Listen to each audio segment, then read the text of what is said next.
Dr. Quinn, you mentioned that a patient was dissatisfied when you prescribed a generic antibiotic for her upper respiratory tract infection earlier today. What did you tell her?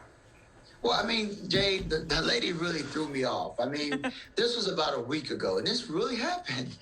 On health topic, generic versus brand medications.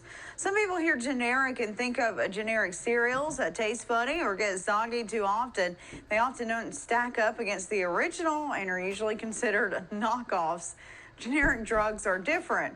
So Dr. Timothy Quinn is here to talk to us all about it. And Dr. Quinn, you mentioned that a patient was dissatisfied when you prescribed a generic antibiotic for her upper respiratory tract infection earlier today. What did you tell her?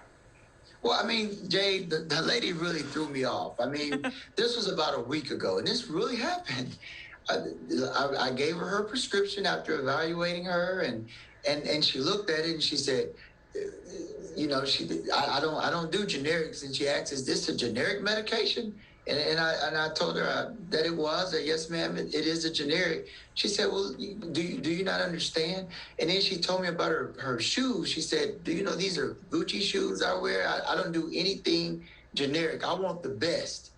And I explained to her that the generic is just as good as the brand. It's just that it'll be considerably less expensive. And most of the insurance companies, they want you to try the generic first. Well, after I did a little more explaining, I said, just give it a chance. And she left, and she was really upset that day. So tell us, what is the difference between generic and brand medications? Well, as I go back into that discussion, I also explained to her that the generic medication has the same active ingredients as the brand medications. The reason why they're so much less expensive is because the brand, they're produced by pharmaceutical companies, and these are usually your newer medicines when they're being prescribed at a high frequency. What happens is these pharmaceutical companies have to spend hundreds and hundreds of millions of dollars to bring a new medicine into the market. And they have to spend this on research, development, marketing. And what the government does is they allow these pharmaceutical companies to have a patent where no one can copy it for a number of years, so they can recoup some of the money so that they'll be motivated to bring brand new medications into the market that are even better.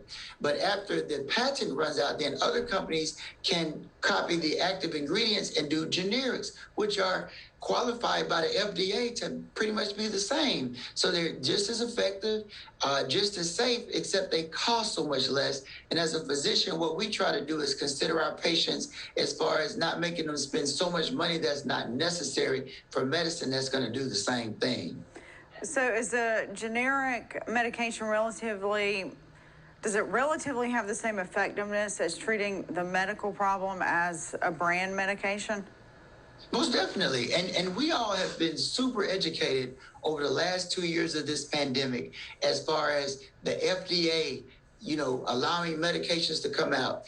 The FDA ensures that the medicine is effective and safe. And these same regulations fall under generic medications. A generic medication cannot come onto the market unless it's just as safe and just as effective as the brand medication. So after I explained all this to the patient, she took it, and she actually called me back this week and told me she felt better, and she thanked me. And I told her that I'm going to have to buy my wife some of those Gucci shoes one day. I know. I'd love to have a pair of those too, but golly, that is a fortune. I think it's rare that I even have any brand medication. It works just as well, and you're fine. Absolutely. Well, thank you, Dr. Quinn. That's a very interesting topic once again.